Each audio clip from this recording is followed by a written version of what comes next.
Hello and welcome. I'm Farhan, your host for the day. Hope you're all doing good. We at Skillmine are very excited to do our very first live. Glad to have you all with us today. Let's begin by quoting some relevant statistics. According to Verizon's 2021 Data Breach Investigations Report, phishing is the top action variety seen in breaches in the last year, with phishing or pretexting accounting for 43% of the breaches. That's not it.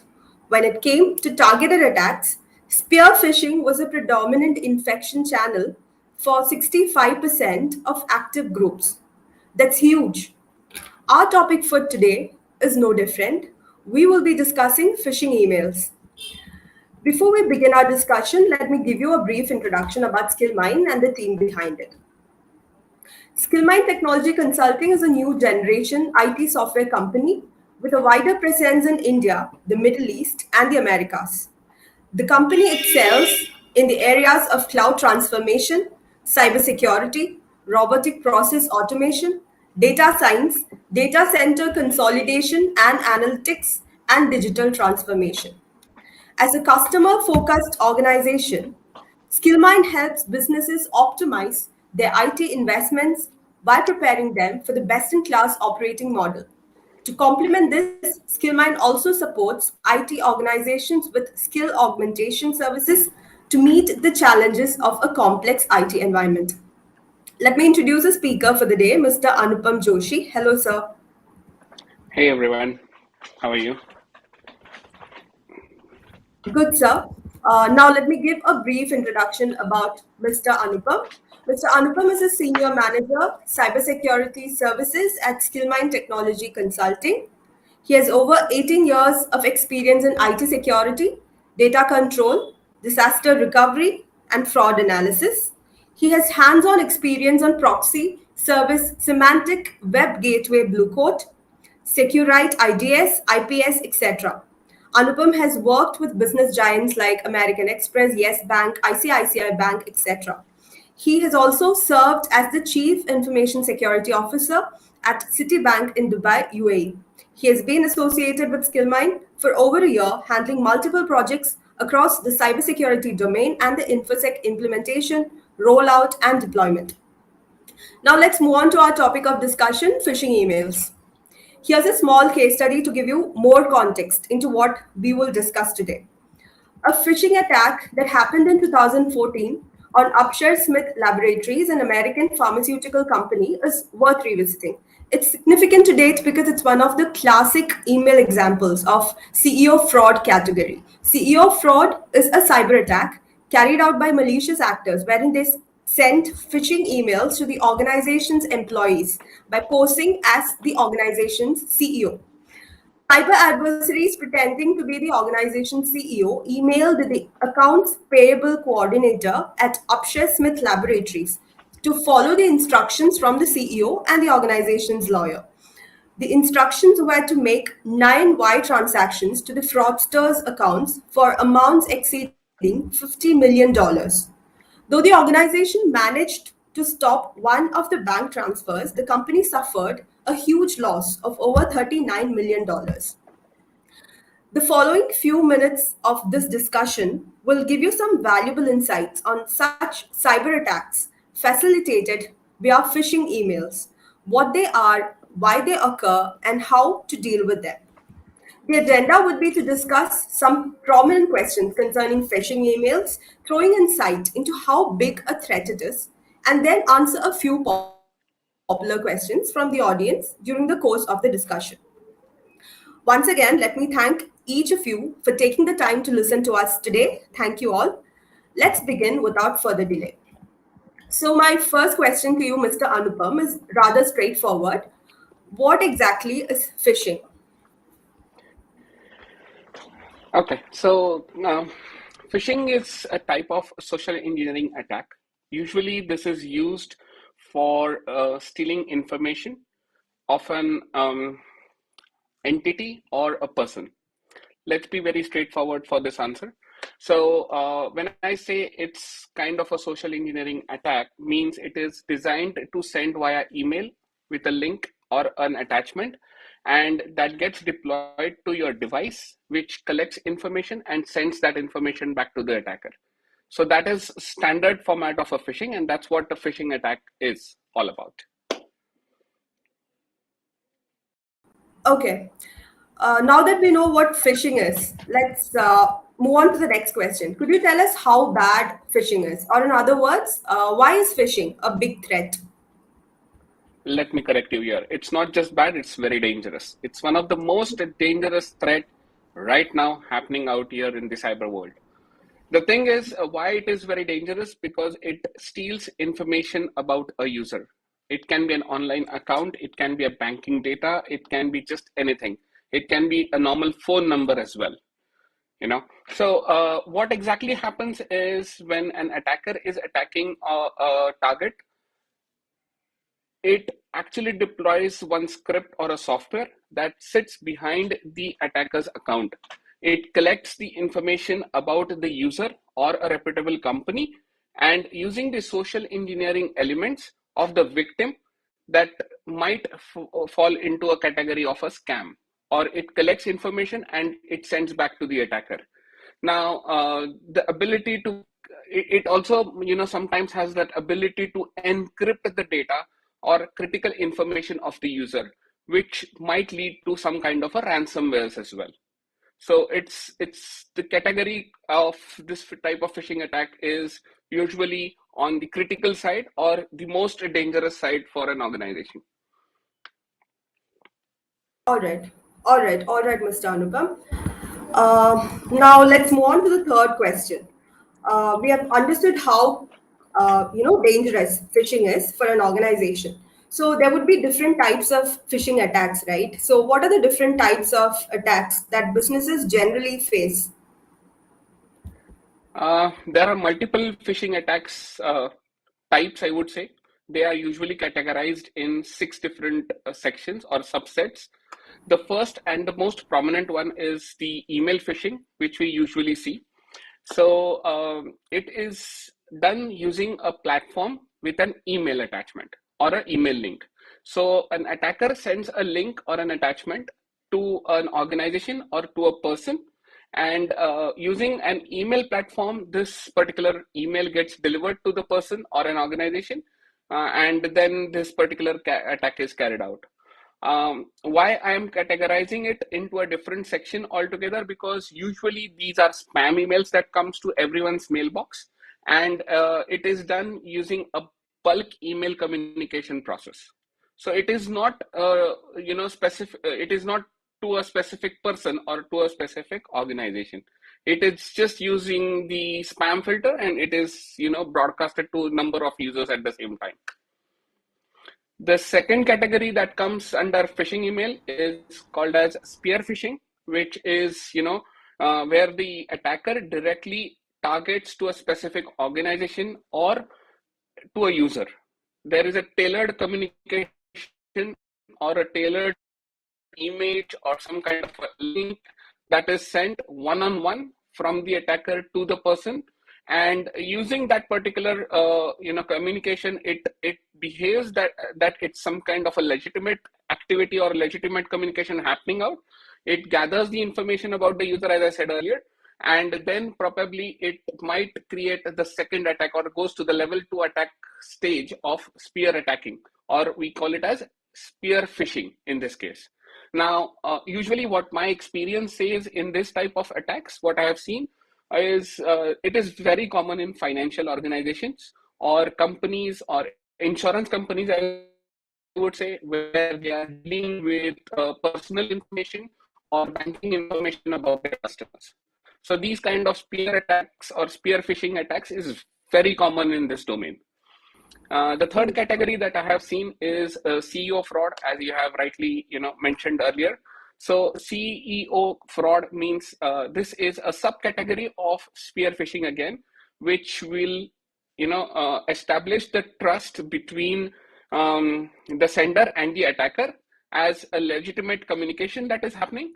But usually here domain spoofing or some kind of I would say multiple emails used for the communication, and things get modified, or I would say, um, in better terms, it would say that an attacker ensures that he is from the CXO level of the organization, and then he established the communication between his baits. So that is Employees. something which is under a CEO fraud. Hmm. It's more like they The next impersonate as the category that I have CEO. seen, yeah, Hmm. right. It also categorizes certain emails that is sent to especially CEOs who has hold on the critical information of the organization. So not necessary it's supposed to be an impersonating a CXO level person, but it can be sent directly to the CEO or the CXO level of an organization, and information is collected from the CXO boards directly. So that category again falls into the same subset, and that is subcategorized as CEO fraud. Then we have the next category as called as cloning fish. So now cloning fish is a very dangerous, or a subcategory where previous email or any email communication that has happened earlier is used in the same process. So any communication, for example, you have sent me an email in 2017. So I'm using the same email and I'm replying with a malicious email link or malicious attachment, and I'm sending the same email back to you. So in that case, what happens is you will think, it's a legitimate communication between you and me, and I'm referring to some old reference or some old, communication that has happened between us. And using the same category, I would, establish the communication and would, create an attack or create a platform that will communicate between you and me, and that's how the clone function will work in this type of attack. The next category that is very common these days, what I have seen is voice phishing.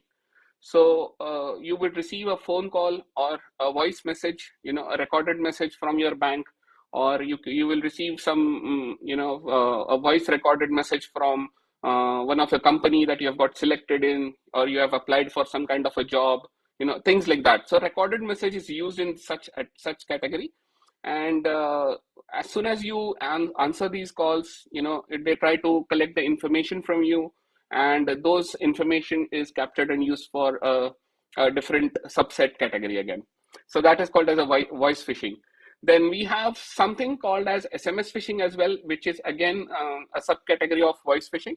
Same like email phishing, what I have said, email was sent here, an SMS or a message, it's text message is sent using either WhatsApp or even Telegrams.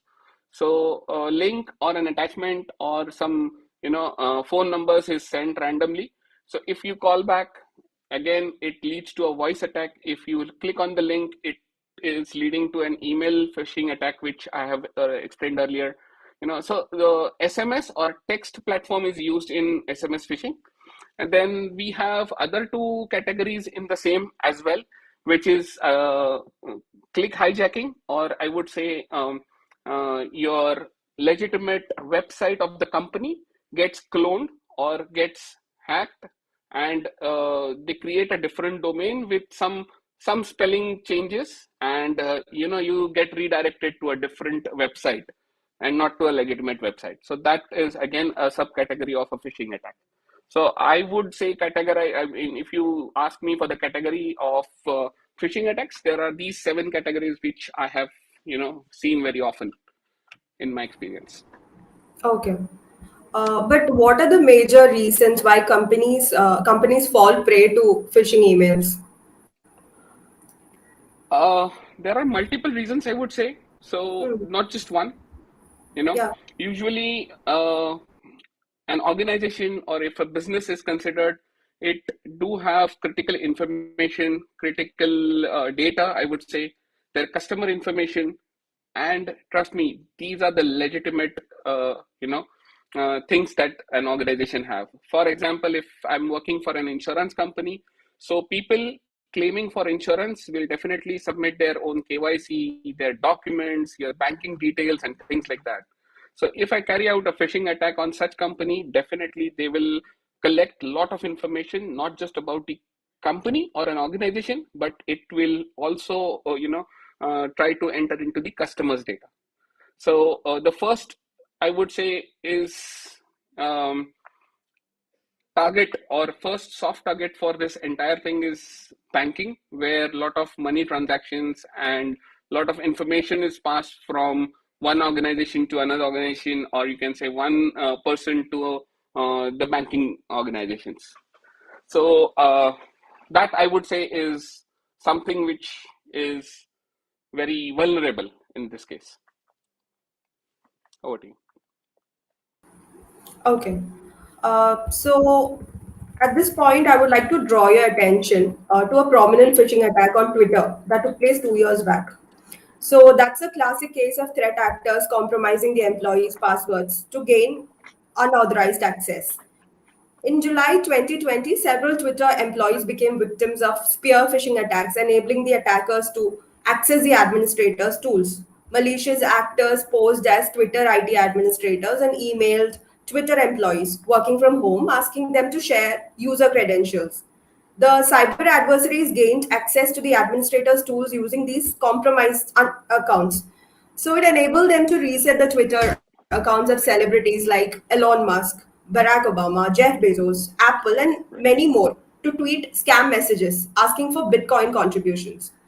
So, as these celebrity accounts have a massive following, many Twitter users transferred at least $180,000 to Bitcoins to scam accounts.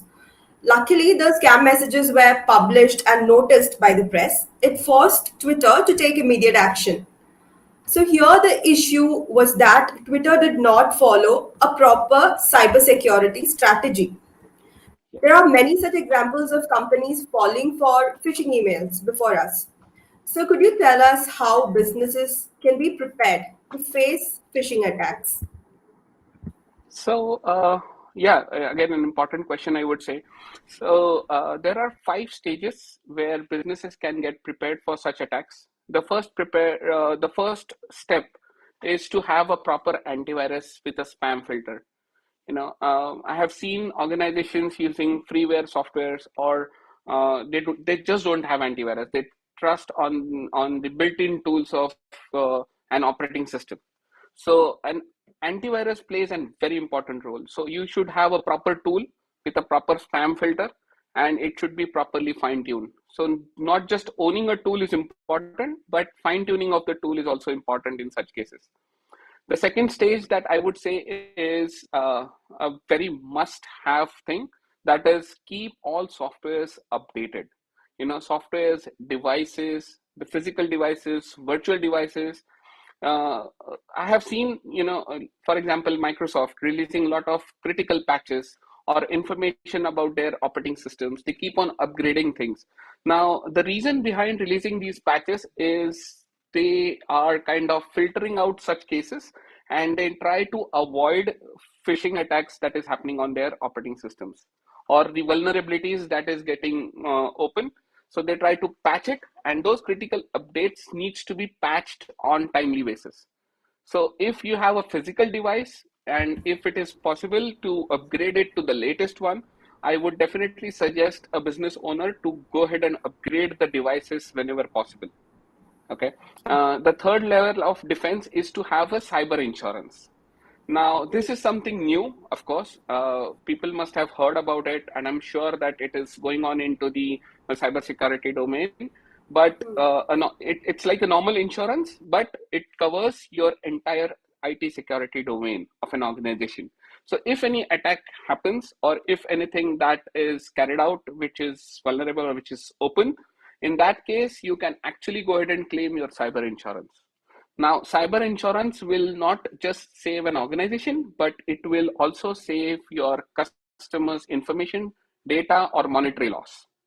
So, as I've been working on the banking side or the financial domain, I have seen that there are a lot of monetary funds that gets transferred to some unknown accounts or offshore accounts. So, having a cyber insurance will definitely save that money. And there is a process. There are a lot of companies who can issue cyber insurance. So, I highly recommend business owners to go ahead and apply for some kind of cyber insurance wherever it is possible. Now, fourth level of thing or preparation that I would suggest is to educate their entire users and employees. Now, whenever I purchase any kind of a cybersecurity tool, it is very important as a business owner to ensure that their employees who are using that particular tool should be educated with this particular tool. I mean, it is not something that I just purchase it, fine tune it, and keep it in my system. So education or awareness about that tool, what needs to be done, do's and don'ts of that tool is something that has to be educated on timely basis. Now, this is an ongoing activity. Now, when I say ongoing, that means, there are a lot of patches, as I said, coming up. So there are new things coming up. So on timely basis, on certain time intervals, employees or users or even customers sometimes has to be educated about such tools, and they should be informed properly via emails or via bulk messages or whatever platforms companies are using. So I would say fourth layer is to be prepared about the education or awareness about the tool. The fifth and the last stage, I would say, what I have carried out in my entire experience is to have the real time application test. We have certain things or level 1 defense in cybersecurity, level 2 defense in cybersecurity, but to check on timely basis and to have the real time test is very important. Sometimes you have to test your own application, sometimes you have to test your own infrastructure. Moving ahead, you can, if you have set up some kind of a rule on your firewalls, go ahead and just test it. If you have disabled your USB devices or USB access on your devices of an organization, just randomly plug in a USB device and test what happens. Test for your antivirus use cases. So a real-time application test is very, very, very important whenever you speak about, preparation to avoid such things. Password policies and things like that. It's just the list is, this 30-minute session is not going to help, but I can assure that I can, share such kind of lists that needs to be performed and such policies that can be in place where an organization can be prepared for such scenarios. And real-time application test is very, very important in such things. That's what I believe. Okay, at this point, I just want to take a question asked by one of our audience. So the question is, the question is regarding cyber insurance. They want to know if this can be used only by the organizations or by the individuals as well.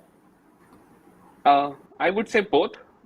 When I Hmm. was working in one of the financial organizations earlier, I have seen people, I mean, end users opting out for cyber insurance. So it is not, it purely depends upon who is issuing this. But I have seen, organizations issuing cyber insurance to an organization and as well as to their customers.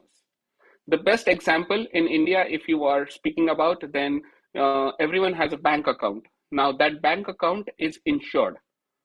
Okay, it is covered under cyber insurance, meaning that the cyber insurance is applicable to the banking domain plus to the individual user as well. So if any theft happened or if any money has been withdrawn unknowing to the account holder, in that case you can actually go ahead and apply for cyber insurance and get your money back. So even the credit card thefts that is happening out today, so even your credit card is insured. So it is an end user insurance which is available. Hope I have answered that. Yes, yes. Now, the question is regarding identification of a phishing attack. Like, how does an organization identify a phishing attack, a phishing email attack? Again, I would say there are several steps, but most prominent 7 steps which I can classify this into. The first one is, try to read the email, read English. Wherever there is a bad English or spelling mistakes in your email, it Yeah, leads to a phishing attack. right. 99% I've seen such cases. O and 0 looks the same. You know, Yeah. L and there are some alphabets which gets mismatched. Right, right. Somehow you need to just identify. So read English, Hmm. spend some time on reading it. That Hmm. is, that will definitely help you to filter it out. The Right. second step, what I have seen is unfair greetings. Now, I have been working on multiple companies in multiple time zones. So people do greet a lot. Like I'm working in say India, and my customer is in US, for example. So I get an email from my customer saying good morning at 8 p.m. So which is a common thing, but sometimes that particular greeting message will also give you a lot of information, irrelevant things that is getting pasted in the text format of the Hmm. or the body of that email will definitely help you to identify or spot that particular email, whether it is a phishing attack or it's a legitimate attack. Right. Third thing, again, I would say is inconsistent email IDs. Okay. Now, Hmm. if we both are communicating, of course, I'll use my own email ID. For example, it's anupam.joshi@gmail.com, for example. Now, Hmm. I want a second email communication. I will not open a new email address saying that anupam.joshi1@gmail.com. I would Yeah. use the same email address. So Hmm. multiple email address will be used in such communications, which might lead to an attention for it.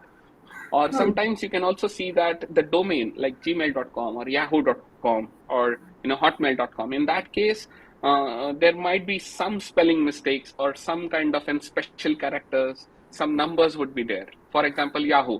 So it's yah00.com. So it's a legitimate, you just have to look to your email and identify the headers. That will help Yeah. you a lot. Hmm. The fourth thing that I have seen, I mean, it's very common, is the suspicious attachments. So whenever you receive an email, with an attachment, whenever you try to open it, your Hmm. system will alarm you for saying whether it is a suspicious one or a non-suspicious one. Yeah. Now, earlier when I said your antivirus has to be updated properly, has to be patched and fine-tuned, meaning that, your antivirus will try to scan that particular attachment and it will definitely try to cover you for that particular email. It will scan Hmm. the attachment, it will give you the information whether it is a legitimate or whether it is not. It might contain some suspicious things, so it will try to block it. So Okay. always remember to scan the attachments that is sent. So that will Right. help you to block such things. Another thing that I would say is too good to be true emails. If you applied for say some kind of a job and Microsoft is replying to it that you are directly selected without giving in such kind of interviews, in that case again it's something that is too good to be true. Or an offer letter is rolled out without giving some kind of interviews, which I have seen a lot of HRs facing such issues. So in that case, even users do complain a lot of things that without giving such kind of interviews, I'm getting an offer letter. So don't fall for it, and Hmm. don't go for it. So that will definitely help you. Any actions that is going to an urgent requirements, or any action where you need to react Yeah, immediately. something In that mostly case, the again, email say you will miss out on correct, something exciting. correct, You correct, you can sense that something is wrong when you correct. come across such an email. Huh. Absolutely, Yeah. absolutely. So that is something which will help you. Okay. Okay, sir. Now we're coming to the end of our time. It's just 1 more minute left. So let's wind up the session. Okay. Uh, so thanks a lot, sir, for joining us today. Thank you for your valuable time. Thank you. Thank you. Also, thank you to our wonderful audience. I had a great time listening to such. I mean, I was not aware of uh, too much of information about cybersecurity or phishing emails. So it was a very informative session indeed. I hope the audience too had a great time, just like me.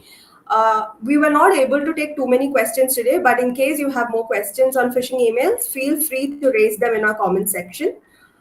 We will be posting the answers to the remaining questions on Skillmine website. Do check out our website to find the answers to your queries. Thank you all once again. Goodbye and have a good day. Thank you, guys. Thank you, viewers. Have a nice day. Bye bye.